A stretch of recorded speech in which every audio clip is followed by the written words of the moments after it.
Sucking on my own dick. Yeah, you know I'm sucking on my own dick.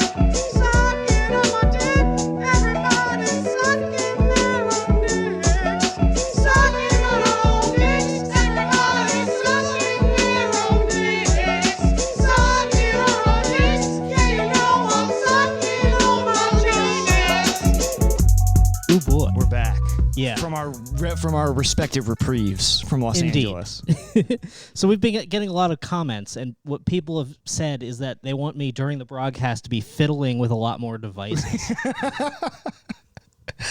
You always have something to do. Yeah. They've said, look, I know that you have a workflow that works, and it works well, and everything's fine, but if you could please just find yourself some little knobs and buttons to play with. It's like your actor. See, like, you know how like Brad Pitt is always eating in movies? It's your little actor's choice. Where you just Indeed. fiddle with knobs and oh yeah, here, They, let's clean they this also up. say, can we get cords fucking all over the We have to table? shatter the illusion for you guys. Yeah. That would be funny if just like slowly the set, like we start off and it's pretty okay, Right. and then just like as the weeks go on, it just gets worse. Worse and worse. I think this guy's just gonna be saying hi the whole time. I'll try to hide him. Yeah. We'll hide him. Yeah. Eventually, there's just like a broken like eMac on like. That on would the be corner. awesome. That would be Dude, sick. Actually, this table should get like gradually like it's scattered with like more and more junk until you're like, is that fertilizer? And like, what are these boys making? Yeah.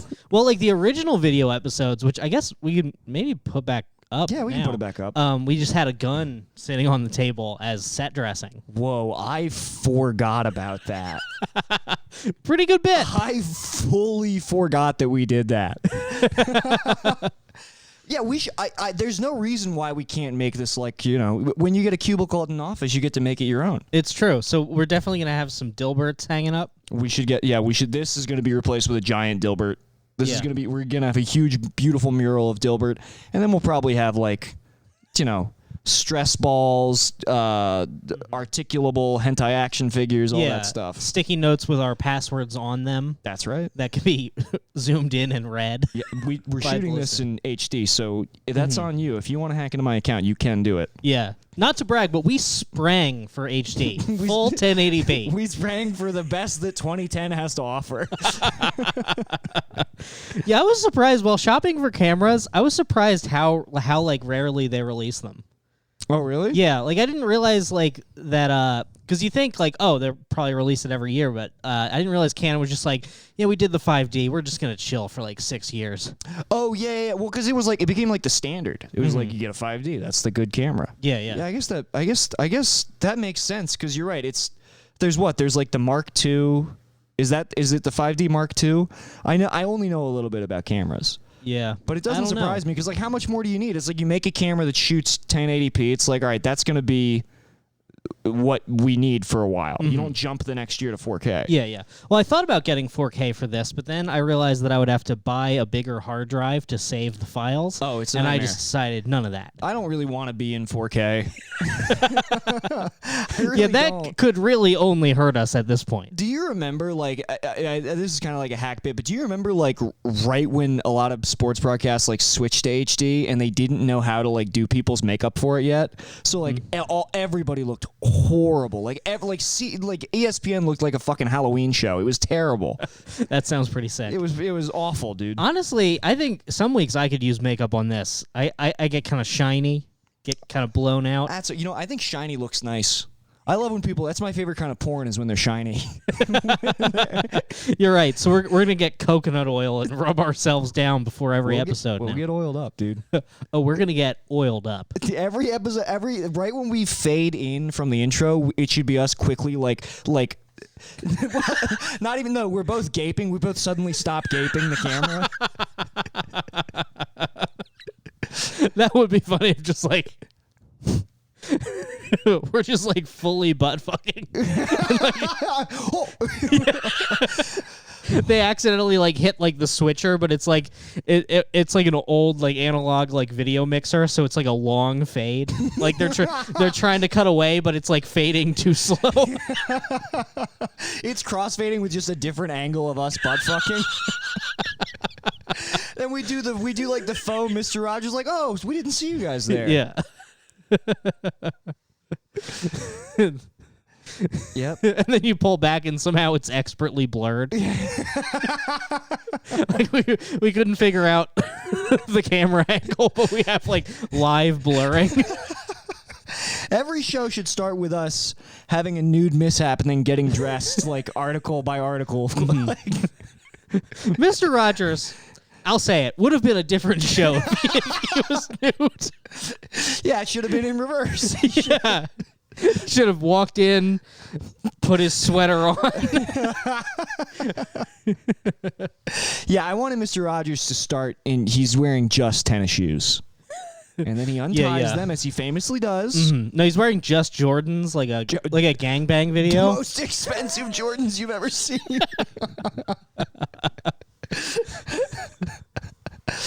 Dude, some of the female, because I rewatched that Mr. Rogers documentary not too long ago. Dude, some of his like little female helpers. I mean, he was a good Christian man. I think he was Lutheran or whatever. So he wasn't, he was devoted to Mrs. Rogers. But some of his little female co-hosts, ooh. It's like too hot for TV, these women. Absolutely. Get them off TV. Get them. No, I will keep them on my TV, please. But they were these girls were so hot on Mr. Rogers. I was like, this is crazy. And then that would be funny. Just a woman so hot they can't televise her. They're just like, this is indecent. I think the most we're just describing like a Muslim country. That's all the riff is. It's like, man, can you imagine? Can you imagine if you couldn't show women? Because everybody would get too horny. Muslim guys are just like, they're just sitting around just like, damn, imagine witnessing a bitch. That must be wild. Yeah. Dude, but I think my most inappropriate impulse ever was there's that famous Mr. Rogers episode where like, because they had the guy on the show, Clarence, I forget what his name was. I think it was Clarence. But he played the black police officer. And there was that episode in the 60s where Mr. Rogers had them wash their feet in the same pool to like protest segregated swimming pools. Yeah. But while I was to show that cops are good. Yeah, that was also his main point there. Very complicated. What can we? It's like Israel. It's complicated. We can't really speak on it. But I think that my rudest impulse of all time was wanting to take a screen cap of that and put the Blacks logo over it. And I tried to I remember I saw the movie in theaters twice. I saw it twice. And the people that I saw it with, I even probed on the way out. I'm like, do you think it would be funny if I put the Blacks logo? I'm imagining you you're seeing it alone during the day. You're just checking in with the other 5 people in the theater. Everybody was weeping. Hey, would this be a good bit if I were to do this? And it's like old people. They're like, what is a bit? Is it funny to imply that Mr. Rogers fucked the black policeman on his show and that it was a salacious affair? Yeah. It was a kiddie pool full of cum. Yeah, get those piggies wet, Mr. Policeman. He also liked shiny skin. So full circle. It comes right back to it. Absolutely. Yeah, that's got to be the worst thing I've ever come up with. Yeah, definitely. I would say that's not one of your better ones. Definitely not. You took a little trip this past week, buddy. Yes, I did. So we recorded some episodes in advance. They're banked. Yeah, I went to Pennsylvania. I met my girlfriend's family.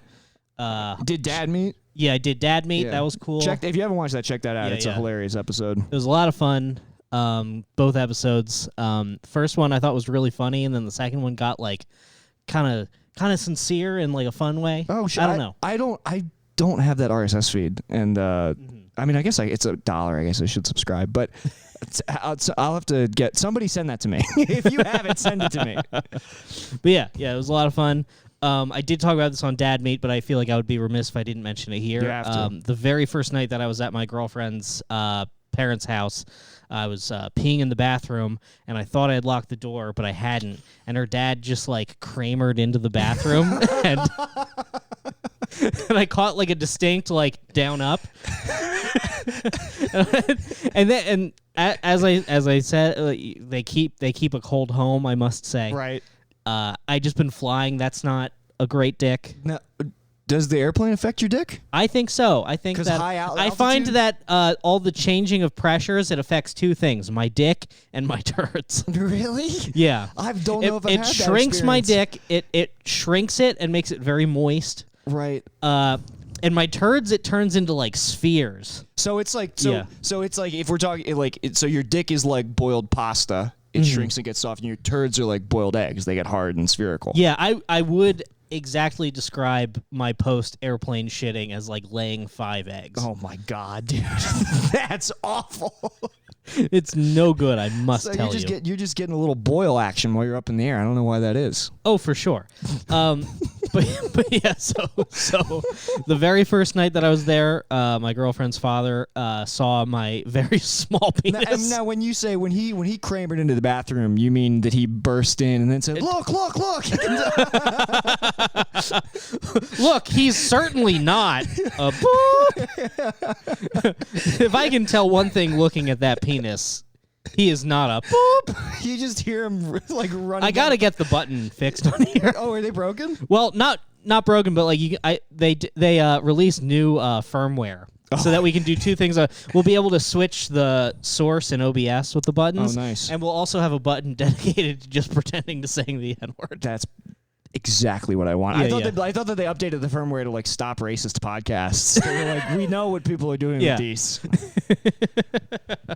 Yeah, somehow like they can in real time transcribe the podcast, and then an AI reads it and just decides, no, that's not being recorded. We're not allowing that to go out. Yeah. So that I mean that sucks. So like you're the father of your girlfriend has seen your bird at its worst moment, probably. Its worst possible moment. Post-flight, cold house. This is not a 10 out of 10 bird. Not a 10 out of 10 bird. So I didn't know the whole weekend. I was like, how do I fix? Do I try to trick him into seeing my bird in a better state? Or do I try to see his dick?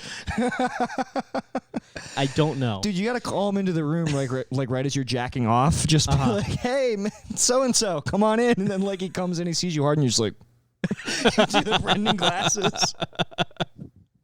Yeah, I do that. My girlfriend's just like in an adjacent chair reading. Yeah. She's gotten so good at just paying no mind to your nonsense. Yeah. Like even this anecdote, like when I got back from dad meeting, she was like, "Oh, how was it?" I was like, I told her, and she's like, "Oh, you talked about that on the air?" And I was like, "Well, yeah, I had to." And she's like, "Okay." Oh no. No, she wasn't like mad, but she was just like, yeah. It's like she understands there will only be more of this. Yeah. Absolutely.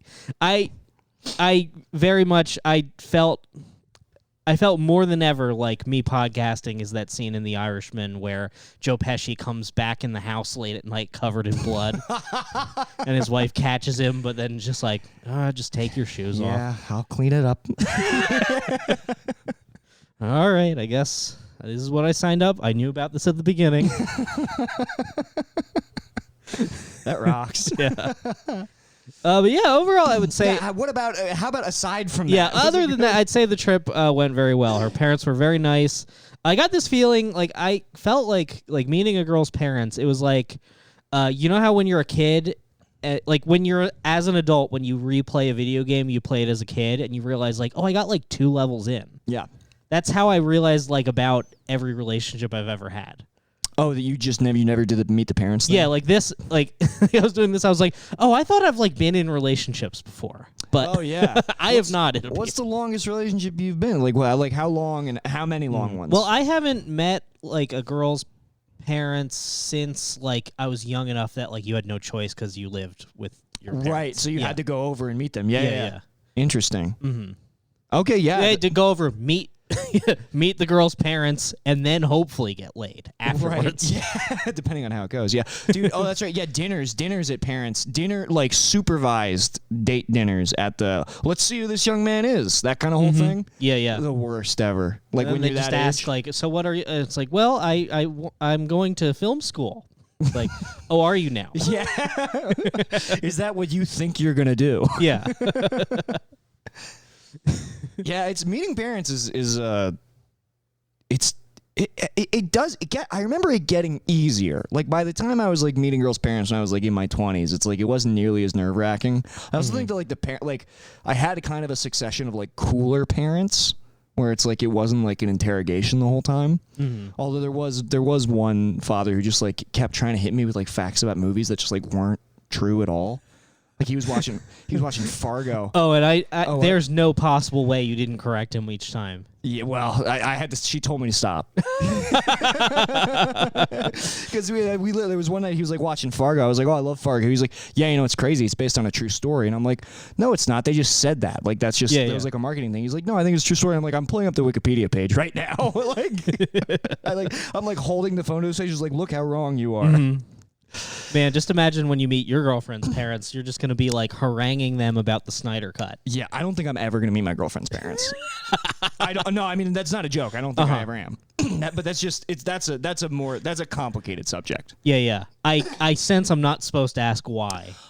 No, just other than like, I mean, you can kind of surmise why. It's like the relationship's not great between her and her parents. Yeah. So it seems like she's never like they've never known about. I don't think I'm talking I might be talking out of school, but they've never known about like any boyfriend that she's had. She sees them like only a few times a year. Yeah. What if her dad is like a listener by chance? That is easily her worst fear. That's definitely like number one on like things she's afraid of. Mm-hmm. But I think that if he was, she just went home. She had to like go home and like see them for like a couple days. There's no way they wouldn't have brought it up. Apparently her mom like Wait, that's a real fear? Like she has reason to think that might be true? What? That her dad is listening? No, Yeah. she does not want her dad. No. Yeah. Her biggest fear is that her dad would be a listener. Uh-huh. Right. Yeah. We don't quite have enough listeners for that to be probable, but someday. No. She means like it's an eventuality. Like she doesn't. Yeah. She's like that's a. You get what I'm saying? Yeah. She doesn't want that to happen. Yeah. It was. I mean, it was real tough for me explaining where I was going to when I was there. Because they don't know about the podcast. Well, they do, but I talked to them about it, but I made very clear I was like, I would prefer if you don't listen, and I think that you would enjoy that as well if you did not listen. If you don't listen, that's the best way for you to experience the podcast is to turn it off. Yeah. Yeah, it's tough because like because this is how my dad explains it to his friends. This is how I've started telling adults. I'm like, it's kind of like Stern, so it's not for everybody. Yeah. And they understand that. But the thing is, this is not like Stern. It's nothing like Stern. It's nothing like, it's so much worse. Yeah, because like if it was Stern, they'd just be like, oh, they're rating tits or something. Okay, I can at least understand that. But instead, it's just like us. It's Stern, except we're both arty, and it's the heroin years. So it's just like it's just bad behavior being enabled. Yeah. Yeah, that's a more accurate, I think, description of the show. Yeah, it's Stern if he was never horny and had like a severe brain injury. Right, exactly. And there were two of them. And he'd made almost no money at all doing it. Yeah. If he made enough money that he thinks saying the amount will make his girlfriend's parents react in some way, but not enough that they actually react at all. They don't even look up from their food. Yeah, they're just like, oh, well, that's not enough. That's not as much as you make having a job. That's very true. I thought, like, hey, we make, decent like as supplemental. Yeah, like, supplemental income. It's not bad. Yeah. Mm-hmm. That's gonna change. Yeah. But. Now, unfortunately, I do not have a primary income. So that'd be I do until September. Until September when it all goes. That's away. right. Mm-hmm. Well, not all of it. Just a little bonus. But yeah, oh, really? You'll still probably be able to collect unemployment for a little. Oh no, because you started last year. Sorry, you're right. Yeah, it's probably done. It's probably done. Yeah, but hey, that's okay. Yeah, I'm trying to. I'll just, I've saved up a lot. I'll just, live below my means, and then when it runs out, I'll kill myself. I mean, that's probably reassuring to her parents. Just be like, look, and on the bright side, if you don't like me, there's a short-term problem. Yeah. I promise. Absolutely. You just see me at an ATM. I put it in, check balance, it says 0, and I just blow my brains out. That's so funny. To imagine that image is awesome. Oh fuck. Dude, I have to tell you. No one even like calls the police. The guy behind me just like takes my card out and like puts his in. He like pushes your body out of the way with his foot. Yeah. And the other thing, they pick me up and they heave-ho me into the bushes outside of Wells Fargo. Yeah. With my like split sideways head. Yes. Like flapping. Just looking like fucking Yeah. Where my head looks like a Venus flytrap. Yes, that's it exactly. Looking like a zombie in Resident Evil 2, just fucking your head looks like when somebody sticks a finger in Elmer Fudd's gun. Yeah. That'll be a fine death. It will be. Mm-hmm. Dude, I spent a week while you were gone. I spent a week in Chicago. Mm-hmm. I went to Chicago because I haven't been to Chicago in the summer. Well, I went for like a day, but like this is my first time in the summertime. Holy shit, that place is. I had so much fucking fun. I had a very nice moment with my girlfriend where like we were walking. I don't know if you've ever the Chicago Trump Tower is the biggest one, and Brendan, let me tell you something. The letters, the letters that spell Trump. The letters that spell Trump were so big that I was just laughing, like looking at it from across the river. I was just like, look how big the fucking T is. I couldn't stop laughing. Just like squeeze. Everybody's looking. I'm squeezing my girlfriend's hand, and I kept really. I was like, babe, I have money right now. Like, do you want to get like we could get a room for one night at the Trump Hotel? She was like, no, I don't want to. And I was like, okay. I'm just saying. You can shut your eyes the whole way. It's a very expensive bit. Yeah, but the rooms look so. They have advertisements. Also, all the advertisements were fucking hilarious. Like, it was advertisements of like the rooms, and it was just like the Trump Hotel. Here, we don't do subtlety. We do indulgence. Like in beautiful cursive. Yeah. So funny, dude. That's pretty good. It was. I was like, these ads are hilarious. But dude, Chicago, like we had such. Oh my god, that was such a fun time. We went to. This is a little gay, but like, she got us tickets to do so much fucking cool shit. We went to the National Art Institute because they had a bunch of like Monet paintings, like fucking shipped in from France. Mm-hmm. And this is gonna sound stupid. I'm gonna talk about paintings for a minute. It's gonna be kind of gay, but like, what.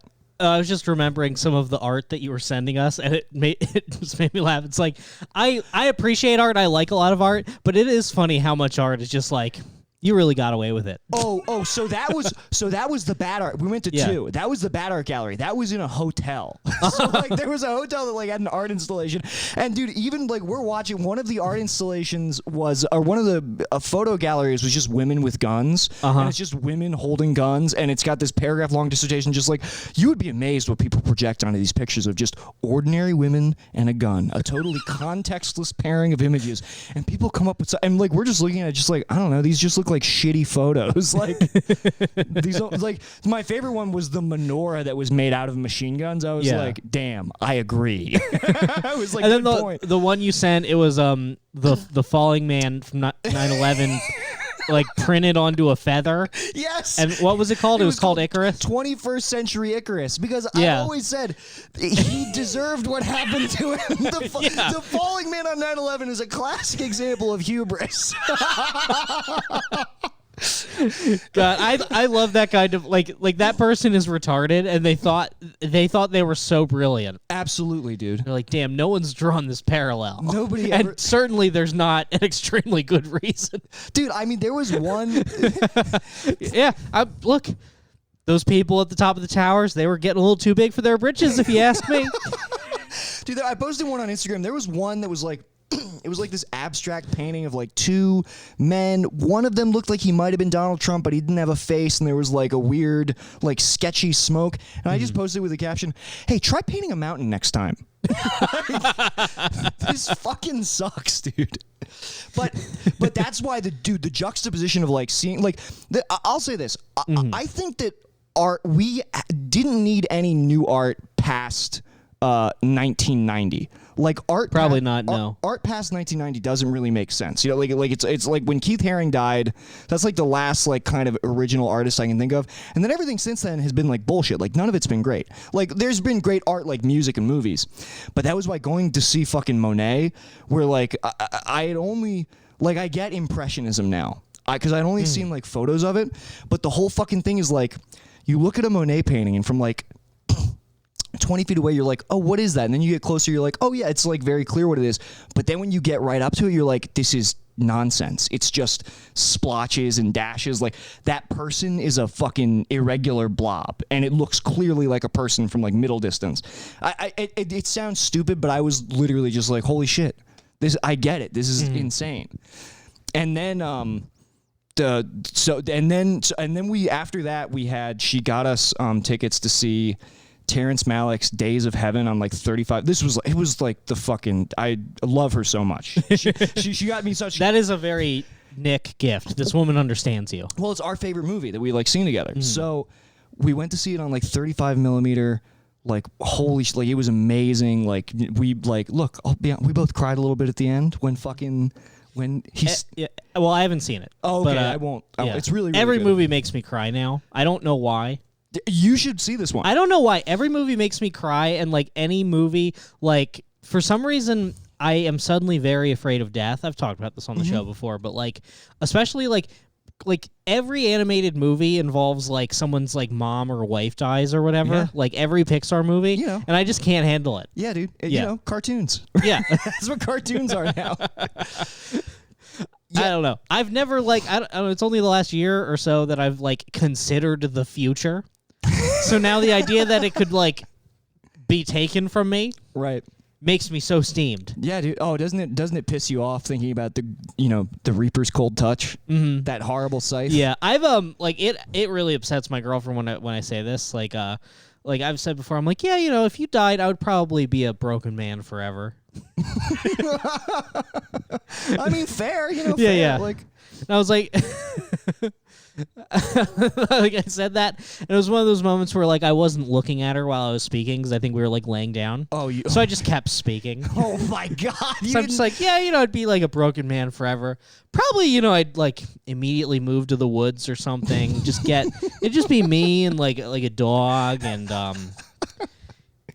it'd be kind of like the Unabomber, but I wouldn't bother anybody. I wouldn't be mailing anything, Right. and I would just, I'd be in the woods until the dog died, and then I would die. Yeah. You wouldn't, now that's not to say you wouldn't be drawing schematics. Yeah, yeah. Just speculatively, but yeah. No, I think that's about right. And I was like, yeah, and then that's like, I'm like, oh, and also I would definitely be drinking again. And then I like turned to look at her, just like not like vibing with the riff in any way. Oh my god, Brendan.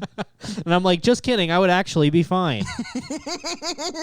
But not too fine. But she definitely already knows. Yeah. What is the good answer for like what you would do if like your love died? Did she pose the hypothetical? No, I posed the hypothetical Okay. and then answered my own hypothetical. I mean, I think that the measured answer is you would always hold a piece of them like with you, but like eventually like it would be like, I think that if I died, I wouldn't want the person that I love to like be stuck on me. You know what I mean? I want them to like, experience partnership and like be fulfilled later in life. I don't want them to be stuck on like the memory of me. I would prefer that God take them as well. Okay. That's only fair. Yeah. I don't like this till death do us part nonsense. What do you mean? Too easy. What are you talking about? It's too easy of an out. Oh, to fucking just bail? Just like... Yeah, what, you're just going to die and we're not married anymore? Well, because I think this gets back to the whole thing of like when you things that make sense in this mortal life we won't have the same attachments. Well, yeah, of course, but my brain doesn't work like that. You so I'm can't like, stand that. I'm not gonna remarry what I get to heaven and then my wives are fighting. I get to heaven and I'm poly. Dude, there's nothing worse if like it's literally it's Muslim heaven, but it's not 72 versions. It's just like every girl you've ever fucked. 72 would be a mighty generous estimation. Right, Brendan, even your number would be too many. I mean, 3 would be too many. Living with 3 women who you all at one point fucked, the chaos. I mean, I could maybe pick 3 in there that it wouldn't be a total nightmare, but for the most part, if I didn't get to pick, bad. Hell. Total hell. Yeah. You're like, oh, I'm in hell. And oh, also, God. You're like, I'm in hell. Also, I get it now. even if I got to picked, I would make it very clear to those two. I'd be like, we're going to think of you like the ants. I won't be fucking you. Yeah. Well, that would be a bummer. Just to be imagine like a gender swapped Full House, and you're Uncle Joey and Uncle Jesse. Uncle Jesse. Yeah. Oh, that would suck. That would be horrible. You could be in the attic, in the basement, doing little schemes or having beep lots. Yeah, you can have beep lots up there. Yeah, that would be kind of sick. Do you think Mormon guys like assign A, B, and C to their wives like a sitcom script? They basically do. That was what I learned from that show. Is like that's pretty much what happened. You have a work wife, you have a home wife, you have what I assume is like a fuck wife, but they don't call it that. Yeah, but like you literally have like different wives for different areas of your life. They like denote them like that. This is my sex wife. Hello, sweetie. Say honey. Hi. Say hi. You take the ball gag out of her mouth. Yeah. Oh, I remember what I was gonna say. But when we went to this theater twice because we liked it so much. We went back the next day to see a Jacques Tati film, which was also very good. But the only trailer they showed both times, and it was funny to like watch her repeated reaction to it, was for Lin-Manuel Miranda's In the Heights, which like the first time it came on, she just looked really like confused. Like she didn't understand why it was happening. And then the second time we went back, like I clocked the same look in her and I leaned over and I went, this is for white people. And she goes, oh. She was like, that makes total sense. I saw the stage version of it with Lin-Manuel Miranda in it. I'm so sorry. I saw it as a high school trip. Oh, God. And it was like before he was famous. Mm-hmm. So we saw it in the Heights. I remember like even as a current theater kid, I was like, this is corny horseshit. It's garish. This is awful. Yeah. Because like I don't know. That was long enough ago where it was like I assume that there's more musicals with rapping in them now. Yeah. But it was like, I don't know, it's very much like, isn't this crazy that we're rapping in a musical? Dude, take that, Broadway. I hate that he even gets to call it rap. Yeah. Like you listen to any, like Hamilton, same thing. You listen to the song Spin the Heights, it's like, this is not rap. Not even, you're just kind of talk singing, which is already in a lot of musicals. Yeah, yeah. Yeah, I hate him so much. Yeah. Nothing he's made is in any way redeemable. There's not a single thing. He should really be tried for some sort of crime. His cameo in The Sopranos. That's the one good thing. That's the one good thing he's ever done. You can't call it a cameo if it was just a bit part he auditioned for because he was not famous. That's true. That would be weird if David Chase was like, I have a feeling. That would be very odd. Yeah, I've got a feeling this annoying Puerto Rican dude is going to be huge. Yeah. I'm so excited for Puerto Rican people all across America to see that movie, Brendan, because they're finally, I know, and whether it's, in theaters or on HBO Max, it's for them. That's really who it's for, is Puerto Rican people in Washington Heights. You can tell. Sorry, I hate that movie so much. Oh no, I mean I remember like not even. It's like the music is bad, the plot is bad. It's terrible. I remember like the ending being like a piece of shit. I've only listened to the songs like in a vengeful way, by the way. Like not I don't even know like the story of it. But it seems like it's just like romanticizing like living in like a shitty city neighborhood, which like is only romanticized like if you're just like a white lady in the suburbs who will never do that. You know what I mean? Yeah, it's yeah. Like, the culture. And then we fucking went home, and as a bit, he should have had to stage that musical in Washington Heights. Yes, and see the real Puerto Rican reaction. Like, yeah, dude. And then so then that night when we went home, that was like my last night there. As we were gonna watch Hoarders because we love watching like Freaks on Netflix. Mm-hmm. But I came in and she was like, "I thought you might like to watch this," and she put on like the Bo Burnham special, like thinking that she was being funny. And then I made her smoke the whole pack. I was like, "No, let's watch it." I was like, "Let's really watch this." And she got maybe 10 minutes into it before she like literally slammed her computer shut and was like, "Please stop." Yeah, yeah. She's like, "Don't make me watch this." I hate what Bo Burnham does so much. I truly don't understand what the fuck is wrong with him. Because like he's been making the same. He made the same special like 5 times, which is just like, oh man, like. Okay, his whole shtick is like ironically being like, oh man, comedy is so important, and aren't comedians so important? Right. And it's like, what are you satirizing? Because nobody else thinks that except you. Also, you're satirizing what you actually believe. Right, because every comedy special like has a message, has it like, oh, we're doing a song about communism and capitalism, and it's like, okay, so you're doing important comedy, right? Exactly. Yeah. It's like you could just not like. He's like, oh man, do we even need jokes now? It's like, well then don't film this. Yeah. Like it's like, dude, here's my thing with Bo Burnham, and I've said this before. it's like fake humility, fake deep. Total. Well, but what's weird about him is when I see him in interviews, like where it's not scripted. I think I'm like, okay, he's kind of smart. He's kind of likable. He's made me laugh in like an interview setting. Yeah. And he's a good director. He's like, I thought 8th Grade was a well-directed movie. I think that his cut of the Chris Rock special is the better cut than the one that Chris Rock recut. But I really don't want him like on stage. I don't think that he's you know. I don't know.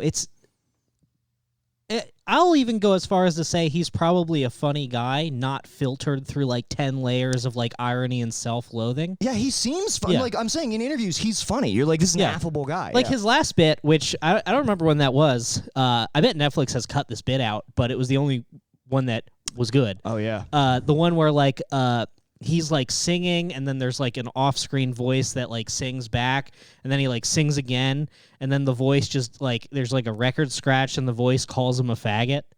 Oh yeah, I remember that. Yeah. Oh fuck, I forgot. It's like, about hey that. Bo, what? You're a faggot, and like everybody laughs. It's That's huge. like, yeah, Bo, that's what we want. That's we funny. just want bits. We want you to be silly. We just want laughs. Yeah, I don't know. I don't get it. I would also like, you know what I would love to see him do? I would love to see him just do fucking regular stand-up maybe. I feel like that could be maybe. I've never seen him do that. I feel like that could be kind of funny. You know? I don't know. Yeah. I don't know. Just don't like almost start crying in the middle because you're like under the weight of your staggering need to like, I don't know. His whole, it just comes across so ingenuine to me. Yeah, where he's like, I feel all this guilt about performing. It's like, well, no, you don't, and also you don't have to. Like, nobody thinks that you're selfish for like wanting to be a comedian. Right. Yeah. Yeah. You know who we think like. Because Dylan in the chat was saying, like, oh, it reminds me of, like, some, like, open micers we know. But it's like, but Bo Burnham has never met those people. Right. Like, Bo Burnham... He leapfrogged that, actually. Yeah. Bo Burnham has never interacted with the kind of person who thinks what he is, like, pretending all comedians think.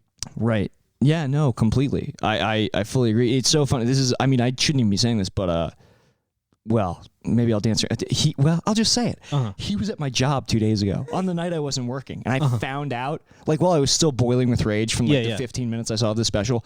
One of my coworkers casually was like, "Oh, do you know who was here last night?" And I was like, "You had him locked in a room?" I was like, "I live across the street. Call me next time." Also, that's so funny, and to me, it was so funny that like I don't give a shit. It's so funny, like just the fact that he says all these things, does all that, and then is the kind of person who does an escape room, which maybe seems like a leap, but you can extrapolate a lot from being the kind of person who will do an escape room. I don't know. That might only make sense to me because I like observe these people like 8 hours a day. But yeah, it just makes me kind of roll my eyes at the whole fucking thing. You know what I mean? Yeah. You know? I just feel like if you actually feel that much guilt about performing, just enjoy your money and like hang out with your family or something. Yeah. I don't direct another, please direct another movie. I like your movies. Please do that. I think you're a talented guy in that regard. But just like everything is done like I know that you're listening right now. Yeah.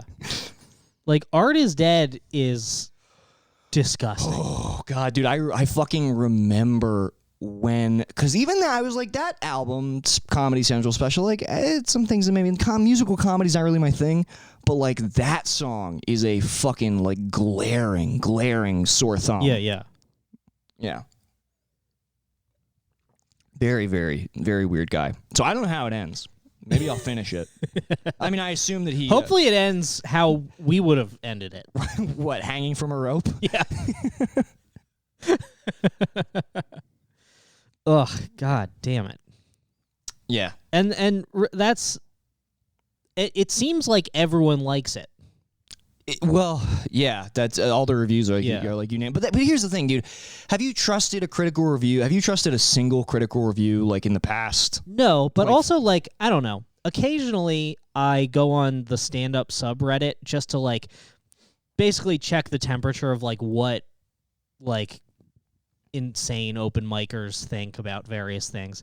Like when something big happens, like, oh, what is the consensus on Tony Hinchcliffe of fucking like Reddit incels Sure. who post in the stand-up subreddit? For sure. Everyone loved it. Really? It was like all the comments were positive. So I don't know if that means that just like stand-up as a whole is so alt that like every space for comedians is like overwhelmingly alt, but Well, I think it might also be that like maybe the people who are if one mindset dominates our stand-up subreddit, I think there are fans of types of comedy that aren't alt, which like, and you can see that they are fans of them and they're active online, but maybe they're not in that subreddit. Maybe the fans of like the kind of comedy yeah, they were all the subreddits that they were in are banned. are all gone. Yeah. They were in O&A and r/Cumtown and r/Legion of Skanks. I mean, and that's and look, that unfortunately that's the flip side of this is when you decide to do like decidedly ungentle comedy, you do wind up with some weird bedfellows of like people, because there's some like implied permission when you do comedy that's edgy that basically tells a certain sect of some listeners like, hey, it's okay to like do wild shit. And I don't think that you can take responsibility for that. I don't think that you should be held responsible for it. Yeah. But it's like But it is tricky. Like I've sometimes, someone like like someone be like, "Oh man, dude, you're going to think this is so funny." And they just send me like a news article of like a gay guy getting like dragged behind a car. And I'm just like, "I don't know if you quite get what I do." that rocks. Like that's not a literal example, No, but like I you get know. what I mean, where it's like, "Oh, dude, you're going to love this." And then they just play like a Hitler speech and I'm like, that's not really the same as what me and Nick we like to goof around. Some of those are kind of funny. Some Hitler speeches are kind of funny. I have no idea what he's saying. Let me clarify. Purely physical comedy. I enjoy it. Yeah, like eventually get just like we're gonna do this live show. It's like, oh, dude, you remember that bit that you did about like school shootings? And we'll be like, yeah, and they'll be like, I shot up my school, like waiting for us to like laugh. Yeah. We're like, you want to buy a T-shirt, buddy? Yeah, please. Please give me your money and get out. Yeah, yeah. If you could just sign up for the $25 tier and just kind of leave that going until your card expires. Yeah. In prison. Yeah, if you could leave that going after you're apprehended, that would be mwah, That would be great. chef's kiss. Yeah, dude. Yeah, I mean, That'd be funny if like our Patreon got like taken by like by the cops for like under like Son of Sam law or something. oh yeah, I didn't even think about that. I mean, yeah, it does like in 5 years we're probably gonna have to move our like pay model to like some explicitly alt-right platform. Like that's the only way we'll be allowed to make money. Yeah, yeah. But then the only people on that platform will think that we're gay. Yes, and dude, this is truly like the this is the rock and the hard place the year between. When, Yeah, like, yeah. When you like comedy that is, we'll say, not gentle, but also like aren't like don't want an ethno state for America. Yeah, because like we'll get kicked off Patreon, and then there'll be like some like we'll try like whatever like Whatever the conservative. Yeah, there'll be like we'll be on. the it'll be be N-word coin or something. Yeah, we'll be on Ncoin. They'll pay us with N coins. Ncoins are probably. I would love to Yeah. see what the symbol for that is. Just like, I mean, in some ways it's kind of woke. Because like we were supposed to get Harriet Tubman on the 20th, so here's Ncoin. Yeah, that's a real monkey's paw of a fucking.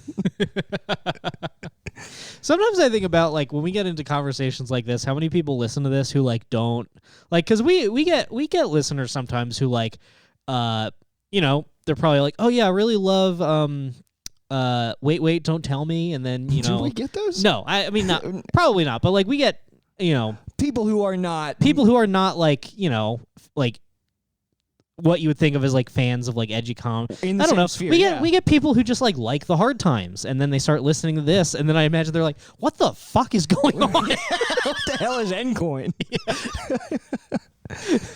No, I did, but yeah, you know what's funny? I think that the majority of those people kind of get with it. Because I like the different strata of listeners. Like I know that we have I know that we have like a young like woman of color like socialist who's like an avid listener. And and it's like she shouldn't be on board with this at all. Then we have a guy in the Discord named White OJ. And White OJ is I don't even think he listens to the podcast. I truly don't think he has listened. He has said nothing in the Discord to suggest he listens. And this is how we'll find out if he listens. I think that's why White OJ is my favorite Coward Hour fan. He doesn't listen. He posts. He doesn't listen. Dude, yeah. White OJ posts just buckets all day. He never misses White OJ. White OJ is the man.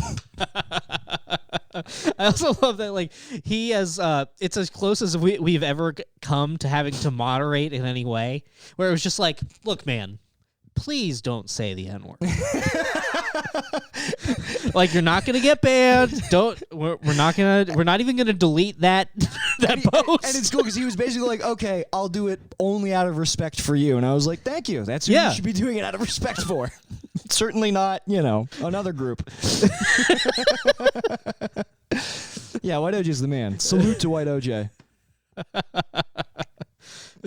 No, man, I all our fans are really smart. I like this is getting a little circle jerky, but I love fucking talking to them. If you're not in the Discord, hop in the Discord. It's a very fun place. It's a fun chat. Mm-hmm. But yeah, man. Yeah, I don't know. I mean, I think that we kind of end up. And if you want to join the Discord, you can go to cowardhour.com and there'll be a link. Yeah, and if that link may be expired. If that link doesn't work, go to the subreddit and there should be a permanent link on the sidebar. But I don't. Somebody told me that they had somebody told me that they clicked a link somewhere and it was expired. Okay. I guess they have the 7-day expiration date, so if you don't change it, I'll update it. Yeah. Yeah. But yeah, hop in there. It's fucking fun. Mm-hmm. There's a lot of cool people in there. Yeah. Get in there. Donate to the Patreon. Support us. Interact with us. This can be a full Please, I need to impress my girlfriend's parents. Dude. $700 was not enough to impress them. We got to get your girlfriend's parents in the Discord. Uh-huh. They will love it in there, dude. Oh, absolutely. Oh, no. There's no way they don't love it. There's no Could you imagine your girlfriend's father entering into discourse with White OJ? Could you imagine talking about White OJ at the dinner table? That would be amazing. I absolutely cannot imagine it. You can't imagine it My at brain all? will not permit me. Well, you're missing out on a beautiful dream. I absolutely am. I'm trying to think on fucking what else happened on my I don't think I've gotten drunk like that in a while. We were just drinking every night. It seems like when you see your girlfriend, you guys get fucked up. We party. Mm-hmm. It's fun. It's been a minute. It's been a minute since I went out to. I also realized that I forget she's only a year younger than me, but her and her friends we went out with her friends the first night I was there. We went bar hopping, and I was like, oh, I haven't drank like this since I was 23, 24. Mm-hmm. I'm kind of out of that, and maybe I'm prematurely out of it, but I'm kind of out of that phase of my life. Yeah. And I was just I cannot fucking keep up with these people. And then we kept drinking and eating seafood, which is a horrible pairing. That's not good. Because we would just unless it's clam strips or something. No, well, we went to an Italian restaurant, got really, really good mussels, and then we were like, oh, we got to get sparkling cider or sparkling, whatever it was. It was a rosé. That was a rosé, which I think you're famously not supposed to pair seafood and light wines. I thought white wine is white wine with fish, red wine with red meat. Maybe I'm just thinking of the Tim and Eric sketch where they throw up shrimp and white wine. I think that's so. I'm so stupid. I saw that. I'm like, okay, that's liquor and beer. You're in the clear. When I was 16, that was the most hilarious thing to me. Yeah. I remember being excited to turn 21 so that I could drink white wine. So you could drink. It made us kind of sick. It was not very good. And then I remember me and my buddy Juan Carlos, we got really into Moscato for a while. Oh, man. Which is terrible to drink to get drunk. Really? Awful. Because it would not high alcohol content. Well, I mean, it's the alcohol content isn't the problem. It's that it's so much sugar that the next day your head feels like it's like being compressed by rocks. Oh, that sounds fucking awful, dude. That sounds horrible. Yeah. Yeah, I'm not really a wine. I mean, I'm like a stereotypical like flannel IPA guy. That's what I drink, So like when I'm with her, and then like I'll drink like like vodka sodas. Like I'm not an adventurous. I'm sure that you were like an adventurous drinker. Not so much. I was a whiskey beer guy. Okay. I like Yingling. Okay, so we're probably the same. I like Bullet bourbon. Yeah. Yeah. But my girlfriend will like order like tequila, like mezcal. I'm just like, I can't fucking do this shit. Like I can't keep up with you at all. So it was but it was fun. Yeah, it's been I like we were just like drunk in Chicago. Oh, we got really fucking good. I thought Chicago had like shitty food. They have shitty pizza for sure, but like, dude, we got this fucking like we got this barbecue, and I forget what part of town we were in, but oh my god, it was so good. I got so fat. Like I like put on weight this trip. Like we were just like walking around eating. We got drunk down on the pier. Oh, and then this is going to sound so stupid. One of the most amazing places we went near the hotel where we were staying when we were downtown was there's this McDonald's. Number one, there's a Rainforest Cafe that's just like there. It's just like a relic of the lost world. Like I think it's got the frogs and everything, but like it's up for sale. And then there was this place called... I would love to buy that and turn it into something else, but not... A podcast studio? Yeah, not... That would be so sick. Just animatronic lemurs and shit around. Yes, dude. Yeah, dude, we're podcasting by the fucking, like, fake pool, like, the pond and everything. And my girlfriend and I, we talk about like buying a house someday, and I think that she would be very disappointed in me if she knew just how much of my fantasizing about that is focused solely on the podcast studio.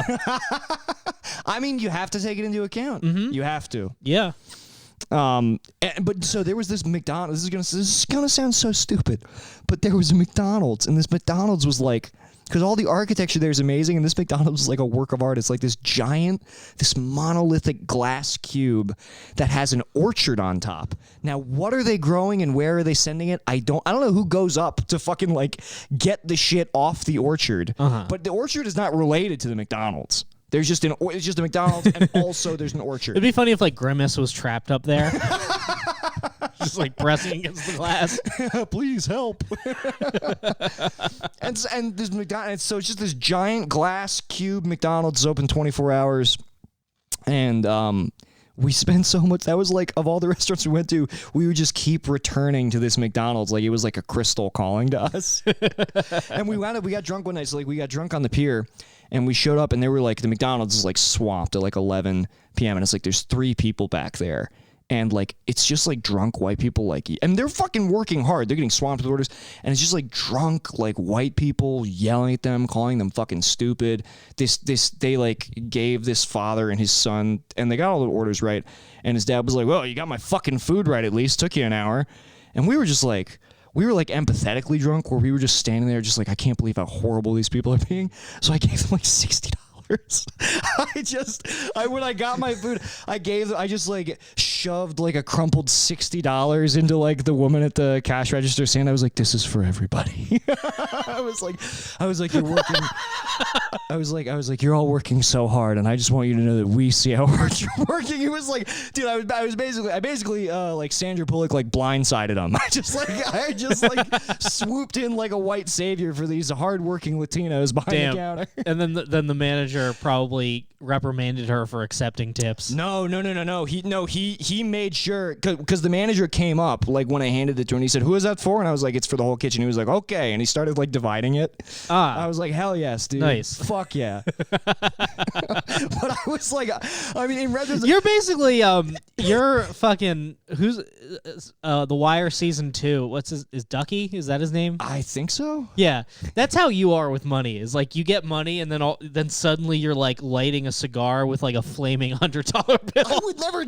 I gave it to people. I gave it to hardworking Latinos, Brendan. Yeah, I know. I don't throw my money away. I give it away. I mean, in many ways, I'm kind of like, one of the salts of the earth philanthropists. Yeah. We kind of stopped saying in many ways, didn't we? Yeah, we did, but now it's back. In many Yeah. ways, I am a white philanthropist. I told Dan, because Daniel, I guess she like posted a story on her Instagram where it sounded like we were mad at the McDonald's, because I said something about like being mad that people were rude at the McDonald's, and he was like, "You guys were shitty to McDonald's boys." I was like, I helped your people.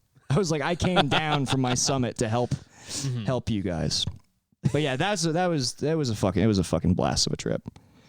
Architecture there is so cool. They had this, they've got this building called the Tribune Building, and it's just like made up of like, so like you walk up to it, it's an apartment building you could never afford. And they have like pictures of like the apartments inside, and you're like, who lives here? I don't know any famous people in Chicago. You know who lives there? Who? No one. They are being rented out by Chinese billionaires. Oh, you're absolutely right. That makes sense. Yeah. Well, this building, all the bricks in it are like from, I guess they're stolen, because I don't know where they're from, but like one of the bricks is just like a little like carving from the Great Wall of China, and it lets you know that. And then there's like a little like a nub from like Notre Dame, and then like something from like the Alamo. And I don't know. I was just, and they should not have done that. I don't know. I mean, I'm like, is this gonna fall apart? And I was just like the biggest tourist in the world. I was just like touching. I was just like walking across this. Nobody else is doing this. I'm walking across the side of the building, just like touching them all with my hand. Just like I defend like being a tourist. Like when my mom was here, she was like, "Oh, we don't have to do that. It's like a tourist thing." It's like, no, you're a tourist. I'll show you the Hollywood sign. Right. Like when you're there, just do the shit. Don't worry about being cool. Well, I mean, I don't know. I mean, yeah, I think I don't know if we did any touristy. I guess like Riverwalk is definitely touristy. But I just meant, I didn't look like a tourist. I looked like a tourist to the planet Earth. Where like I was, like to just see me like running my hand across this giant building. We're about to have some of those. Or it appears we've had them for a very long time. And I can't wait to meet them. Yeah. I hope Dude, they're hot. I think it's like affecting my mental health. Like, I told you that it would. We had this conversation like years ago on the podcast. I was like, no, but yeah, it's what's not affecting my mental health. Like, because you were saying that like the fact that aliens are real is going to make everybody lose all hope and like kill themselves or like feel like in fear.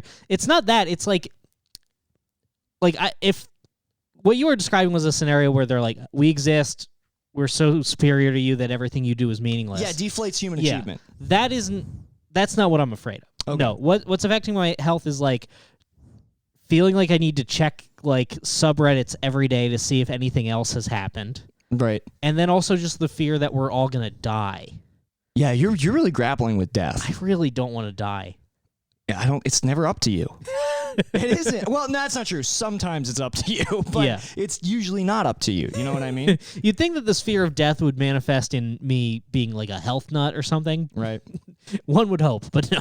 I'm back on my supplement regimen because I'm so stupid. I told Sam this, but so I take 5-HTP to like fix my brain. Yeah. Apparently. And then you take Molly to undo it. Yeah, well, apparently I wasn't even that helpful because apparently like 5-HTP can't cross the blood-brain barrier unless you take it with green tea extract. This is like true like WebMD medical advice.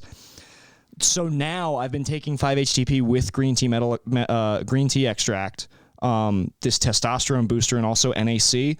And what testosterone booster? It's a supplement. It's mixed in with the green tea extract, and it's got like niacin in it. It helps you like boost testosterone and helps you lose weight. You have to be like 21 to buy it. Like you have to have, like show ID to get it. All right. Well, we got to get sponsored by them so that I can start taking it. Okay, I would love to get sponsored by like some nootropics because Brendan, I feel on it. I'm like, oh, this is what 5-HTP is supposed to do. Like I feel good. I'm like I. Are you just taking like literally on it like the Joe Rogan shit?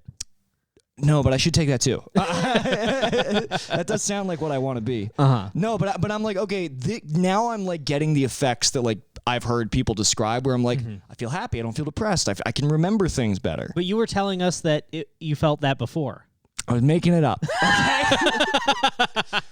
It was total placebo effect. It was mind over matter. Now I actually feel it. This sounds so bad. I think it's the NAC too. The NAC is also apparently like this bit like they've done clinical trials that are like it's good for like recall. It helps repair like brains that have been like affected by like neurotoxic drugs. Okay. I mean, look, maybe this is all fake, but I want you guys to know I'm pilled up and I'm feeling good. Yeah. Pilled Up, part 2. This time it's Nick. and It's Nick's turn. And by the way, me being pilled up, it's not like you went to a doctor and they're like, a doctor was like, I think you should have these pills. I just like do an hour of internet research and then I'm walking out of CVS like I'm Sam with protein bars. There's bottles just like spilling out from under my arms. Sick. Man, I need to get my test back up. Yeah? Yeah. Maybe try taking these little test. I'll show you a picture of it. I actually haven't even like I haven't talked with my girlfriend about this after the fact because I expected us to have a conversation about it. But so we were at her parents' house. We were in the pool. I was talking to her sister-in-law. Mm-hmm. We both were, and her sister-in-law is a therapist. And I was just kind of making conversation. I was like, I don't know. I was like, have you ever like met someone in your field that has made you think like, oh, this person should not be a therapist? She's like, oh, absolutely. And we started talking about like bad therapists and stuff. And then she started talking about like, I don't know, in like, a HIPAA respecting way. She was telling me about like one of her patients. She was like, yeah, and I have this guy who, like not identifiable at all. So like, she wasn't doing anything unprofessional. Or Right, of course. She was like, oh yeah, I have this guy who like, he has a erectile dysfunction. We just need to figure out like what the mental block is. And I'm just like, oh, like, what is it though? Like hypothetically, if you had that problem, what would it be? And I think I didn't say it like that. I think I actually like pulled it off. Nice. Like, oh wow, I'm really interested in your job. What's that guy's deal? What's wrong with his dick? And does that apply to other people with similar issues?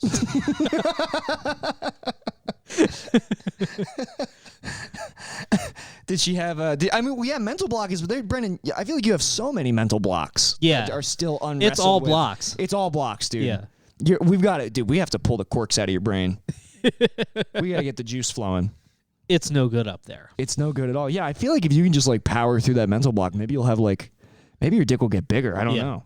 My brain is basically, it's like one of those like online ads for like a mobile game that doesn't actually exist. It's never the game. Yeah.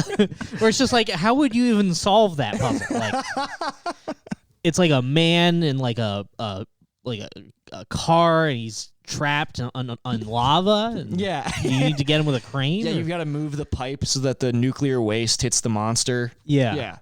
Yeah.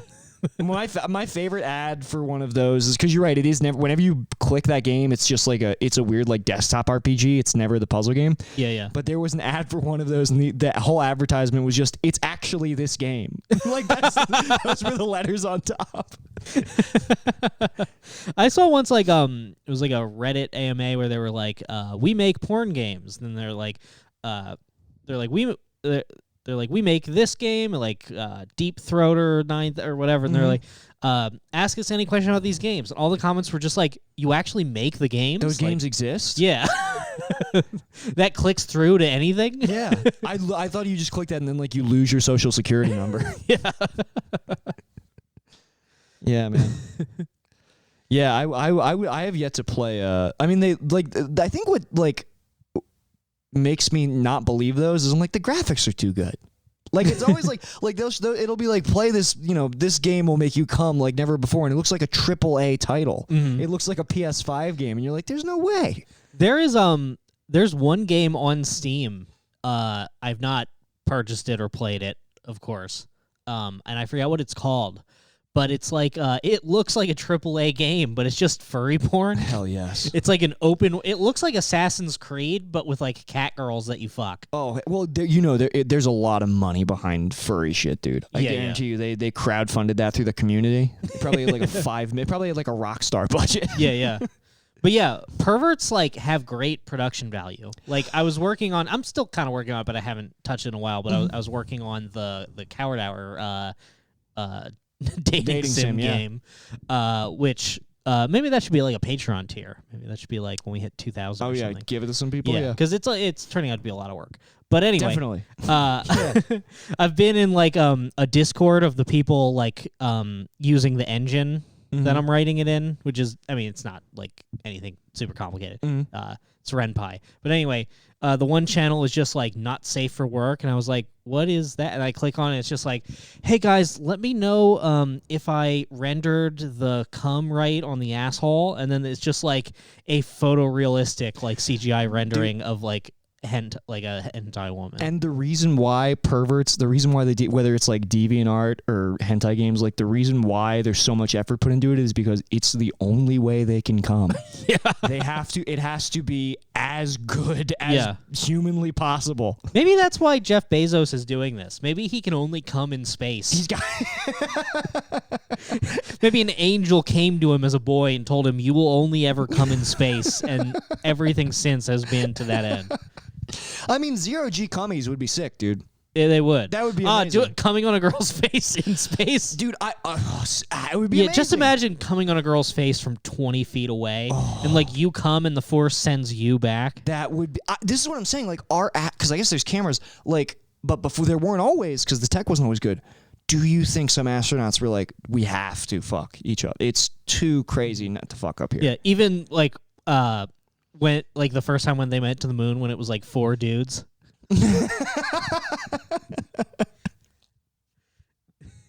Yeah, dude, Neil and Buzz. Yeah, Neil and Buzz just getting a little freaky on the. Yeah, Buzz is like a very homosexual name. Yeah, I feel it's like. totally a homosexual Buzz is name. like a 1980s like mustache gay guy name. Absolutely. And Neil isn't much better. Neil is kind of a... Yeah, Neil. That's a pansy name. That's sus. Who was the third guy that nobody remembers or likes? I forget. Yeah, I don't remember his name. I bet it was so gay. I'll bet his name was like Lily or something. I bet they went up there to fuck a bunch of guy aliens. Yeah. Yeah. That's almost certainly what happened. Almost certainly. Oh man, wouldn't it be? I've been thinking about just how great it would be if Jeff Bezos goes into space and the ship just parodies all over the atmosphere, over the. That would be high level. All satire. the parts start satirically raining down in a in a torrent of humor. Yeah, Jeff Bezos's space shuttle ironically blew up this afternoon. No, I guess it would be. Yeah, I guess irony. Yeah. I guess irony. Yeah. Jeff Bezos did. Anyway, it would be cool if he died. It would be sick if he died. Yeah, in one of the worst cases of irony we've ever seen. Jeff Bezos's wonky left eye fell to earth. I just watched. Did you know that Big Bird was supposed to be on the Challenger? The one that blew. Yeah. Well, I do remember that. Yeah. That would have been a wild been next episode. Because they have to write him out of Sesame Street. Yeah. You can't have Big Bird can't come back. Yeah, because then the kids will be like, "Why didn't Sally Fields come back?"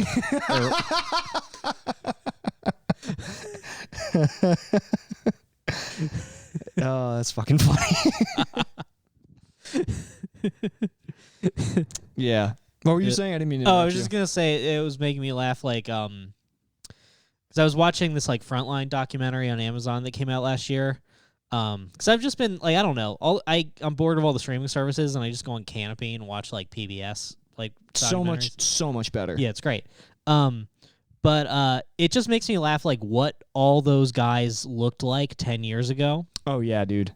Oh, it's hilarious. Like 90s Jeff Bezos. Like, because, you know, I don't think I had really heard him speak, and so I just like made up a voice in my head of what I thought he sounded like. Mm-hmm. He's such a fucking goober. He's a total goober. Have you seen him playing with the robotic arms?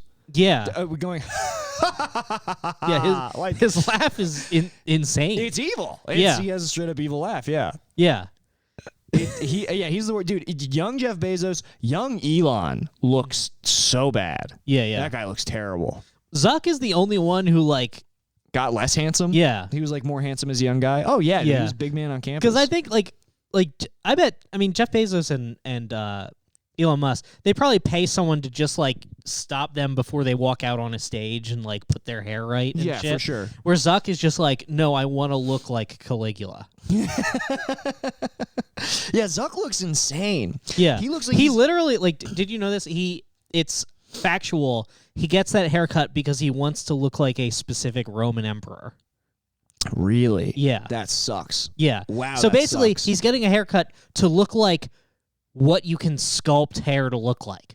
Damn, dude, that absolutely sucks. It's like, look, Zuck, we don't have a photo of that guy. Yeah, it's only statues. Yeah.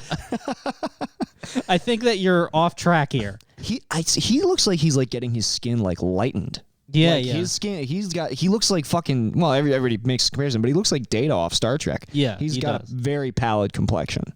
He's very yellow. His eyes are strange. He looks awful. He always looks like he's like standing in front of a ring light. You know? Yeah, he does. It's odd. Yeah, man. Yeah. I want the Social Network too.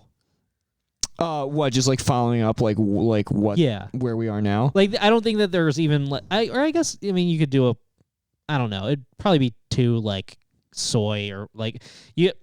I was gonna say the other big Facebook story would be like election interference and stuff, but I was like, there's no way that would come out like compelling and like, but like anyway, we need to do it like 10 years from now. I feel like you know what I mean. Yeah. But just Jesse Eisenberg again. I loved how savage, like to the point of like definitely unfair, like how mean that movie is. It's great, and like I hate Zuck, but like that movie is like unnecessarily mean to him. No, I love it. Yeah. You got to be that mean. Yeah, like just ending the movie with him Googling his ex, like. There's no way you can know that. Well, like, what a sick flourish to just be like, yeah, I bet that's what he did. Well, Aaron Sorkin like did the same thing with the Steve Jobs movie, where it's he like, did? He made it meaner in places, and then he softened blows in other places. He was definitely meaner to Zuck, but it's like Aaron Sorkin and David Fincher, like they're. I mean, I don't know if I want to call Aaron Sorkin good. He's good with the right director, but like they're not interested in like reality. No, and that's why The Social Network is like. Great for that reason. Yeah, you know what I mean? And fuck him. You remember when he went on SNL like with Jesse Eisenberg? And it was SNL. I think it was SNL. And there was basically this awkward moment where he like accused Jesse Eisenberg of like being a dickhead in his performance of like in his portrayal of him.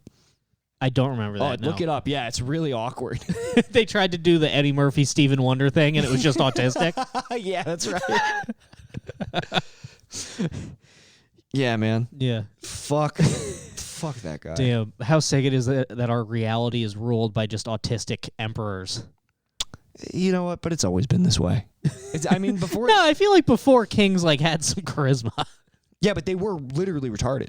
Oh yeah. They were like literal. Like they might have. I don't even know if they had charisma, dude. Like Henry VIII. It's like, did he have charisma, or was he just like a monster that people had to listen to? I don't know. I think that. Yeah. I think that we. I read a kooky fact. So because I am just like checking like UFO subreddits every day, I wind up just like on other wild shit. I was reading about like the elongated skulls of I forget what the like city or whatever it was called. But anyway, somewhere in South America, they found a graveyard with like 300 skulls where the head is like fucking long like like this. that. Yeah. Yeah. How great is that? And yeah, and that's crazy, you know. That's alien shit. But then there's other theories where they're like there have been many ancient cultures where they elongated the heads for like fashion reasons. Hell yeah. And you know why they did that? Why? Because the fucking pharaohs were so inbred that their heads came out fucking alien shaped. And then people wanted their kids to look like the royals, so they bound their heads with like metal.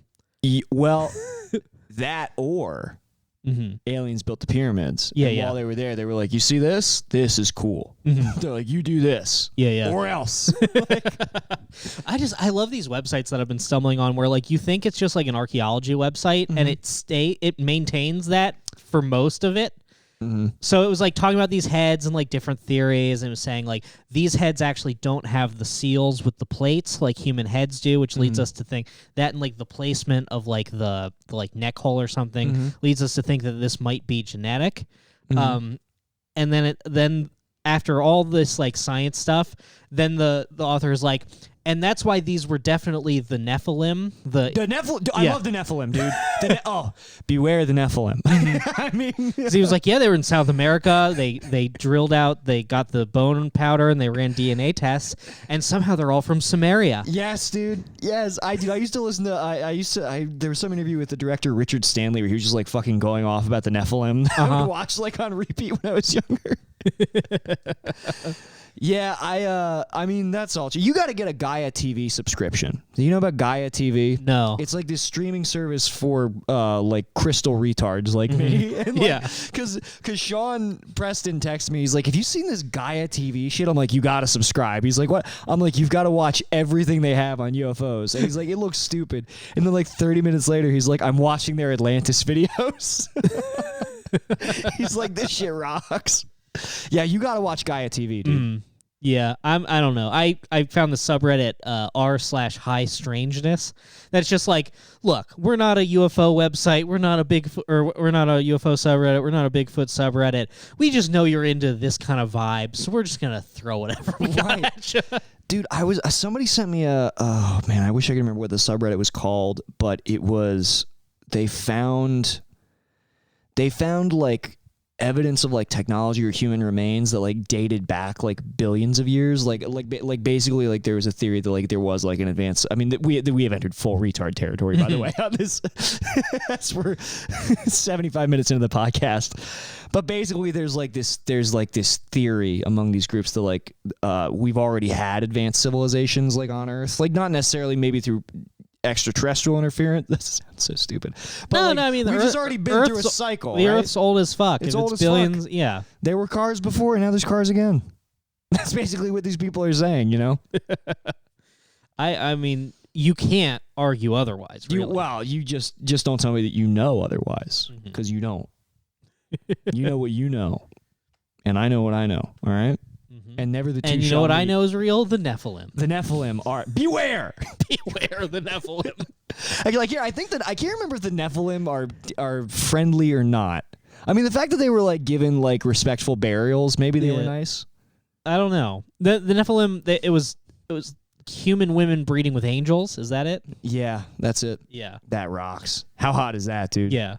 Also in the article, which might be 100% false, I have no idea. They were like, they could only trace the maternal DNA, which I don't know what that means. That could mean absolutely nothing.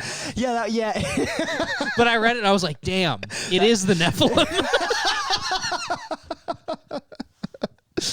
I'm so fucking stupid. I mean, you can't. There's no other answer but Nephilim, dude. When you come down to that, all signs point to Nephilim. Absolutely all signs. Oh my god. Yeah. And then I found myself on like a thread of people just like posting drawings of literal biblical angels as best as humans can interpret them. That's my favorite shit in the world. Oh, just terrifying. That's awesome. Yeah. Dude. And then from there, it led to this like near-death experience recount where the guy's like, yeah, I was driving in a car and I turned, and just as the other car was about to hit me, a giant like wheel came out of nowhere and like spun me. And the classic. Yeah, it was like a giant sideways wheel, like miles and miles across, like the size of a city, charging at him, and then he gets caught in the blades of the wheel and gets like thrown through all different like possible outcomes and then thrown back. Damn, dude. Yeah. That rock. I bet he never stops telling that story. Mm-hmm. And I did this every night on my phone next to my sleeping girlfriend. During this you were on vacation? Yeah. During this whole trip. Why? Because I have to stay up later than her so that she can fall asleep, so that hopefully she'll stay asleep when I start snoring. Right. Yeah. Of course. So then I just lay there on my phone, just like ensuring that you'll never sleep. Ensuring I'll never sleep. Oh my god. Because I'm just Brendan. I don't want to meet the wheel.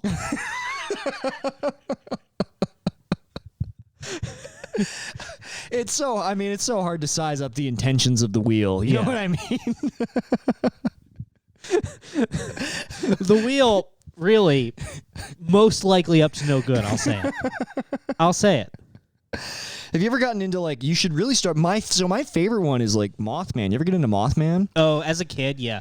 As a kid, I was like super into like cryptids and stuff, and Well, the Mothman, dude. but all I had was like books from the library. No, there's a 3-hour documentary called Eyes of the Mothman that I would highly recommend. Oh, I think I've seen that. I should watch it again. And then there's that movie that is bad. With Richard Gere, yeah, which Mothman Prophecies. There should definitely be a better Mothman movie. Well, Mothman, dude, it's crazy how like they're like I think Mothman was just like in Germany. I'm talking about him like he's a close friend, but it's like because Dom got My good pal Mothman. because Dom got into Mothman. He's like, Nick, do you know about Mothman? And I immediately sent him an article. I was like, he just saved a bunch of Germans in a collapsed mine shaft last week. I'm like, Mothman is still helping people, dude. Yeah. Do you think Mothman's an angel?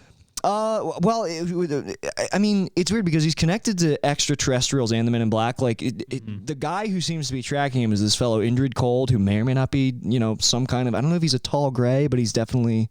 I think it's commonly. What? Nothing. I'm just laughing at like what a turn this episode has taken. I mean, I'm having a lot of fun. I mean, look out for Indrid Cold, dude. Yeah. My friend, we used to have because the whole thing is like in Point Pleasant, Indrid Cold would just like he would just like show up at hotels. He would just be like looking through people's windows, like. And my buddy Keith and I every Christmas. Wait, who is Indrid Cole? Is it in the documentary? Indrid Cold is somebody who was like showed up in Point Pleasant, and people didn't know if he was with. What is Point Pleasant? Point Pleasant. That's where Mothman showed up. That was that was where the bridge collapsed. Days after his. And this is all in like West Virginia, right? All in West Virginia. Yeah. Okay. And when was this? This was in the late '60s, I want to say. And so it's been a while since I brushed up on Mothman shit. So there were all these Mothman sightings, like all over town. Like a harbinger of bad things to come. Like, but also like Mothman is also weirdly tied to the Indians who lived in that, or the indigenous people who lived in that territory. And some people think that Mothman is tied to the curse of Cornstalk, who Cornstalk was one of the Indian chiefs, and I think that he cursed the land. So it's because the documentary tries to have it both ways, where like they show you 3 hours of evidence that Mothman is like connected to extraterrestrials, and that some of the Men in Black are also possibly extraterrestrials working to cover this up. And they present all this compelling evidence, and then in the last 5 minutes of the documentary, they goes, or maybe it was old Cornstalk. His curse still wreaking havoc on the white men who stole his home. And I was like, I think we've moved past Cornstalk. I was like, I don't think it's Cornstalk, I think that was a red herring. But so Indrid Cold was I gotta rewatch it. I think it was on Netflix last time I watched it. It certainly is not on Netflix anymore. It was on, I think it's on Tubi, the free. I love Tubi. Tubi's like the free streaming service. That was where I saw it most recently. But yeah, Indrid Cold is like this weird, strange little man. I think they describe him as looking vaguely Asian, which may be bad to compare aliens to Asians, but but really, really little, and had like this unearthly robotic voice. Like, he had big buck teeth and yellow skin and slanted eyes. He was like nothing of this earth. And he would like stop people, dude. He would like stop people's cars. He would like put them into fugue states. All this crazy stuff. There's a lot of crazy stuff with like missing time with the Mothman. Yeah, Mothman overall is a good guy, I think.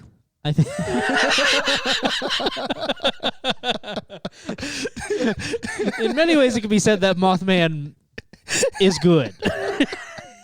I think he is. I think I think that he's probably pretty Mothman. good. I think most Mothman doesn't hurt people. I think like he warns you, or in some cases he has literally intervened. He saved all those Germans in that mine shaft. I swear to God, I read that that Mothman saved a bunch of Germans in a mine shaft.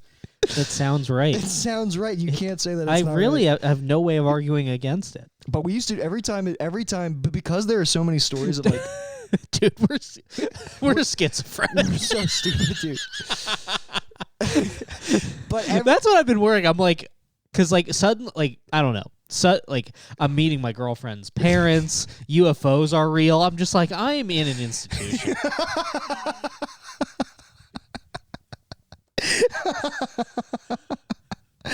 Oh my God! Yeah, you're right.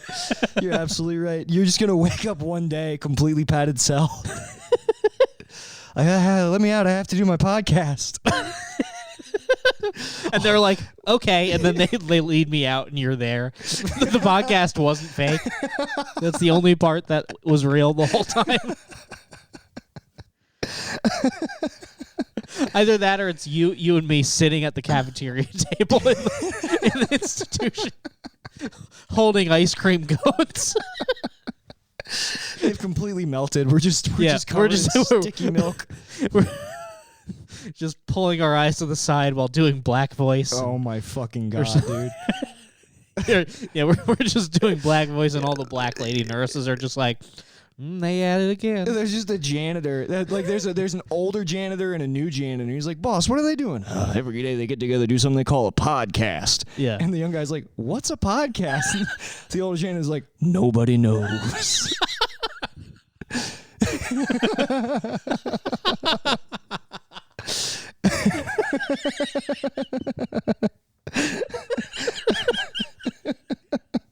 We're so stupid. This has got to be this. It was a fairly normal episode.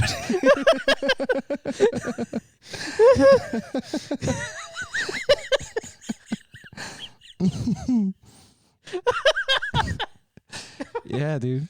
I mean, look, this is all good stuff. This is because here's the thing. This is what's all up here. To pretend that it wasn't gonna come out was a fool's errand. You know what I mean? It's true. Oh man, I don't know why, but like, so I was telling my girlfriend, I was like, because like we're laying there, I'm like, hey, did you know that UFOs are real? And she's like, all right, say whatever. This is you're gonna everyone's say. reaction, also, Yeah. by the way. Yeah. Nobody even gives a shit. Mm-hmm. And I'm like going into all of it, and she's like, okay. I'm like, don't worry, I'm not going to talk about this in front of your parents, but it is very scary, and I'm very scared. Yeah. We should both be really worried about this. Yeah. So then the next day, she was like, her parents took us to Princeton, New Jersey, just to, like, walk around, like, see old buildings and stuff. So we're just like walking around the campus of Princeton. And you're just looking at the sky. Yeah. Oh my god. And she just goes, so Brendan thinks that aliens are gonna come kill us all. Why would she say that? I don't know. I don't know why she would say that. Oh my god, dude! Holy shit! And I was like, I don't think that they're gonna come and kill us all, but the government is telling us that they're real. Right? It was on. And no one reacts. I don't understand it. Dude, there's so much news. Yeah. This is like, I was telling my parents about it because my parents already know I'm weird, so the damage is done. And I'm telling them all about the UFOs and the report coming out. My mom's like, well, just because they're UFOs doesn't mean they're from space. It could be China or Russia. And it's like, that's so much worse. That's so bad. Yeah. Because we know that they want to hurt us. Yeah. Right. Have you ever had a UFO experience? Why is that comforting? No, I've never seen a UFO. But why is that comforting? Well, yeah, because it's not because that threat is not. This is what I'm saying. Mm-hmm. That the reason why that's more comforting is because I think to actually confront a superior life form with superior technology causes existential dread in a way of like, oh, I can't wrap my mind around this, and on some level I know I'll like never achieve that or be able to compete with it. I do have theory. I don't know. There is a small hopeful part of me that's like maybe they come and they give us the secret to unlimited energy and we fix climate change and we don't die. Would we do that? What you know of the people on this planet? No, the government would be like, thank you, and then just blow it up and be like, keep drilling, boys. That's right. Yeah, that would fuck up money, Brendan. Yeah. I had one. I know I've got like weird like supernatural things, but I have had one like crazy UFO. Well, not a UFO experience, just like an unexplained phenomenon that I've never been able to figure out what it is. Mm-hmm. But when I was like 18, there was this girl because I was still living at home. No, I might have been younger. I was still in high school. I can't remember. But I was walking parallel. So this girl and I were gonna like hook up, like, but not in my parents' house. So like we had like arranged to like meet somewhere like in my neighborhood, like like I can't remember if it was like by the side of the highway, but I was walking parallel to my high school's like football field because I lived only a couple blocks from my high school, and pretty late at night, like very clear sky. There wasn't a lot of light pollution at this point. Now there is in my neighborhood, but I looked up at the sky and there was what I could literally only describe. Like it didn't look close. It looked like he was in space. It looked like there was like a white tear looking like a vortex, like really bright, like noticeably bright from where I was, like in the sky. And it just didn't go. I just like stared at it. I just like followed. Like I stared at it for like 10 minutes. I would walk. It would stay the same. And then I met up with this chick. And then when I tried to show her where it was gone. I have no idea what that was. Yeah, It's interesting. And then there was also something that I had, but I think it was sleep paralysis, where I woke up really early one morning and like my whole bedroom was rumbling. And like so where like I lived in my neighborhood, like a couple like neighborhoods down, there was water. It was the Severn River, and I was looking through my whole bedroom was like rumbling. There was a really loud noise, and I looked out my window and I saw like crazy lights like slowly rising into the sky, like out from like what would have been the Severn River, and then they were gone. But nobody else. I asked people about it, and they looked at me like I was crazy. Yeah. So I did just remember something that I think is probably explainable. What is it? But I remember it was years ago. I was in my hometown, and I was looking at the sky, looking out the window while I was driving, and it looked like in Pirates of the Caribbean, you know, when like a soul escapes or whatever, and like the light. Mm-hmm. But like this was in Lancaster, Pennsylvania. There's no Northern Lights. Right, there's no none of that Pirates of shit. the Caribbean there. Yeah. I don't know. No, but that's crazy. That's fucking crazy. Yeah. So what, you saw it, like- the sky lit up like the horizon like lit up green. Whoa, dude. Oh, Yeah. that could have been a transformer exploding. Because that happened to us. It was literally New Year's Eve 2012. So like in Annapolis, there was a big transformer, like, you know, like in one of the that was exploding, and it was causing near midnight on New Year's Eve. It was causing the whole sky to turn purple and green, and so we were like, "Oh, it's happening." we were like, it would appear the world is ending. But yeah, I don't know. I'm sure. Do you sure think the aliens are gonna like this podcast? I think they're already listening, dude. I think that This is probably the first piece of media that they decided to check out. we have to put it on that golden disc. Yeah. It's like the Beatles are on side one, then there's like a field recording of like a lake, and then for some reason 3 episodes of this podcast. That's so. It's funny. My girlfriend is more. She's like. She's great because she's like supportive with the UFO shit, where I'll like send her UFO stuff. I'm like, isn't this crazy? She's like, oh my God, babe, that's so fucked up. She's like, wow. She's like, it's really fucked up there are UFOs. And then she'll send me some articles that she's like, I also read this. And I can't tell how much of it is placating me, but I appreciate it nonetheless. I don't mind being placated. No, it's nice. Sometimes it's nice. It's nice when you're freaked out about, Yeah. little green men. It's nice to have your babe be like, yeah, that would be scary if that was happening. I don't know. It's been bothering me. Like, I feel like when I talk to people about UFOs, like when I tell them about the 60 Minutes thing, not only do they not believe in UFOs, they don't believe that the 60 Minutes segment exists. I know, dude. It's like, but I think I think it's like any kind of cognitive dissonance where if somebody's already like, I don't have space for that in my brain, I'm not about to make space for it. I have to work at my fucking meaningless job. Like, you know what I mean? Like, I can't take this information in right now. I have kids. Your kids need to know about this. Your kids Wake up your son. Wake up your son so I can explain to him. Wake up your son so I can shove my phone in his face and show him the Twitter clips. Yeah. Yeah, I'll tell your kids about UFOs. Oh, your kids are going to be hearing about it. See, I got to be careful because every time when I go home, like my sister, she'll if she ever listens to this podcast, I lose all credibility.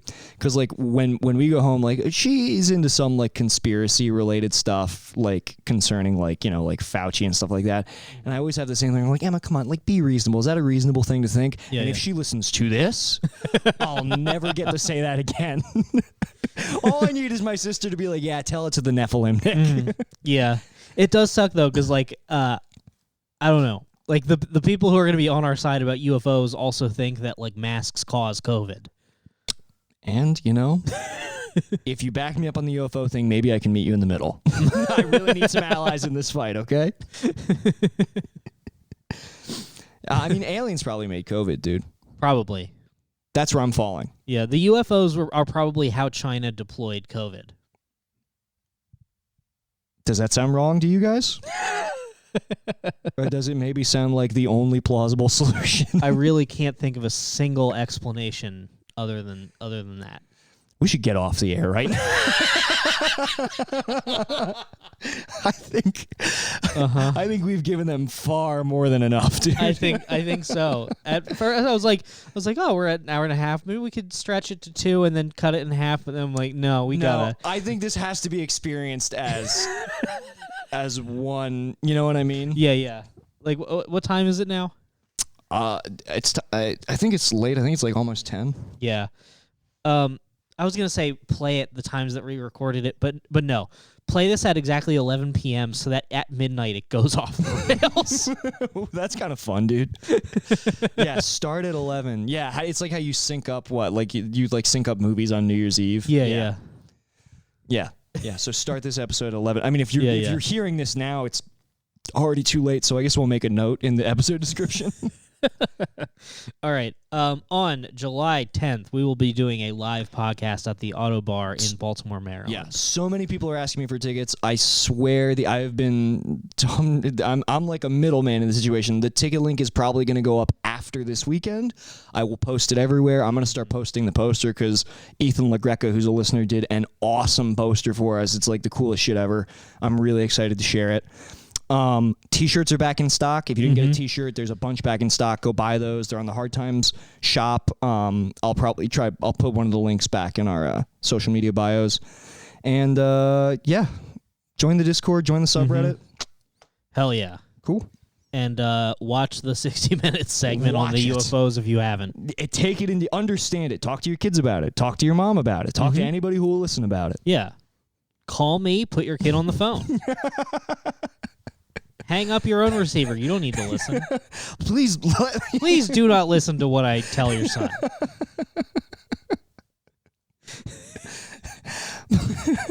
The correspondence between us and your son must remain private. We're going to write him letters. Yeah. And to any Nephilim listening to this podcast, I wish you a very good night. And we are so sorry. For whatever we did, we're so sorry. We are so sorry.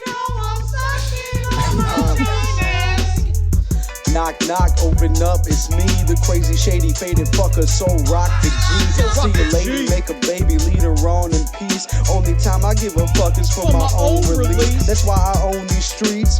Straight up, portfolio, showing growth, fuck a pay cut. Yeah, you know I stay slut. Catch me in the spot, looping up for the self-suck. Oh fuck, I busted already, I'm coming bucket so heavy. My dream of cream coming steady, now my mouth open, I'm ready. I'm talking solo heavy petting on a Friday night. That's talking bashing the bishop, more like Nantucket's delight. I'm taking all the time I need to do it just right.